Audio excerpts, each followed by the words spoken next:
Plan ചെയ്തതുപോലെ തന്നെ ആദ്യം നമ്മൾ ഈ പറയുന്ന സംഘി മനോഭാവമുള്ളവരെയൊക്കെ തിയേറ്ററിലേക്ക് കൊണ്ടുവരും. അവർ ആദ്യത്തെ ദിവസം തന്നെ തിരിച്ചറിയുന്നു പടം നമുക്കെതിരാണ് എന്നുള്ള രീതിയിൽ. അപ്പോൾ ഇതുവരെ കാണാൻ കാര്യമായ താല്പര്യം പ്രകടിപ്പിക്കാതിരുന്ന ഒരു സുഡാപ്പി മൈൻഡുള്ള കുറേ ആളുകളെയും കൂടെ തിയേറ്ററിലേക്ക് കൊണ്ടുവരിക. എന്താണ് ഈ സംഭവം എന്ന് അറിയാൻ വേണ്ടിയിട്ട് കുറേ പേരെ തിയേറ്ററിലേക്ക് കൊണ്ടുവരിക. കുറേ ഭാഗം കട്ട് ചെയ്യുമെന്ന് പറയുന്നു. അപ്പോൾ അതിന് മുമ്പ് കട്ട് ചെയ്യുന്നതിന് മുമ്പേ കാണാൻ വേണ്ടി കുറേ പേര് തിയേറ്ററിലേക്ക് പോവുക. സിനിമ ഒരു വകയ്ക്ക് കൊള്ളില്ല. പക്ഷേ മലയാളത്തിൽ ഏറ്റവും അധികം കളക്ഷൻ മേടിച്ച ഒരു പടമാക്കി ഇതിനെ മാറ്റുകയും വേണം. അപ്പോൾ എന്ത് ചെയ്യും? ആദ്യ ഘട്ടം എന്ന് പറയുന്നത് കുറേ ഹൈപ്പ് കൊടുക്കുക എന്നുള്ളതാണ്. ഇത് അവിടെയാണ്, മറ്റിടത്താണ്, മറിച്ചിടത്താണ് ഒക്കെ ഷൂട്ട് ചെയ്തത് തുടങ്ങി, അല്ലെങ്കിൽ ഒറിജിനൽ സാധനങ്ങളാണ് എന്നൊക്കെ പറഞ്ഞുകൊണ്ട് കുറേ സംഭവങ്ങൾ നിങ്ങൾക്കറിയാം.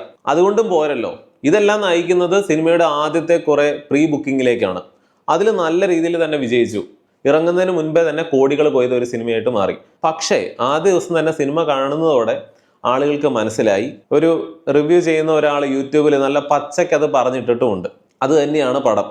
അപ്പം നമ്മളിനി എന്ത് ചെയ്യും മല്ലയ്യ എന്നുള്ള രീതിയിൽ ഇതൊക്കെ ഇവർക്ക് നേരത്തെ തന്നെ പ്ലാനിങ് ഉണ്ട്, അപ്പോൾ ആലോചിക്കുന്നതല്ല. സ്ക്രിപ്റ്റ് മോശമാണെങ്കിൽ സ്ക്രിപ്റ്റിൽ ഒരു സാധനമുണ്ട്, ഈ ഗോദ്ര കലാപത്തിന്റെ ഓർമ്മകൾ ഉണർത്തുന്ന രീതിയിലുള്ള ഒരു സംഭവം. അപ്പൊ അത് വെച്ചുകൊണ്ട് ഇവിടുത്തെ നാറിയ രാഷ്ട്രീയക്കാർ, അല്ലെങ്കിൽ ഇന്ത്യ എന്ന് പറയുന്ന രാജ്യത്ത് എന്ത് കളിയാണോ നടക്കുന്നത് അത് തന്നെ സിനിമയും ഉപയോഗിച്ചിരിക്കുകയാണ്. അതാണ് പോയിന്റ്.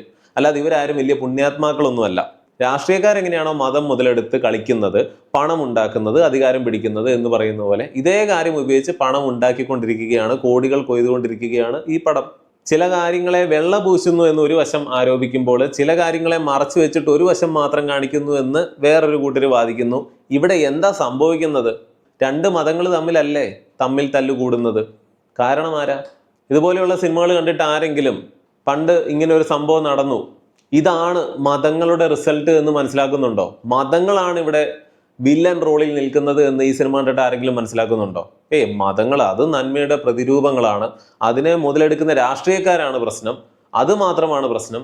എക്കാലത്തും ഏറ്റവും കൂടുതൽ വിറ്റഴിക്കപ്പെട്ടിട്ടുള്ള, വെള്ളം തൊടാതെ വിഴുങ്ങിയിട്ടുള്ള ഈ കള്ളവും വിശ്വസിച്ച് ആളുകൾ വീണ്ടും മതത്തിന്റെ പേരിൽ തമ്മിൽ തല്ലുകയാണ്.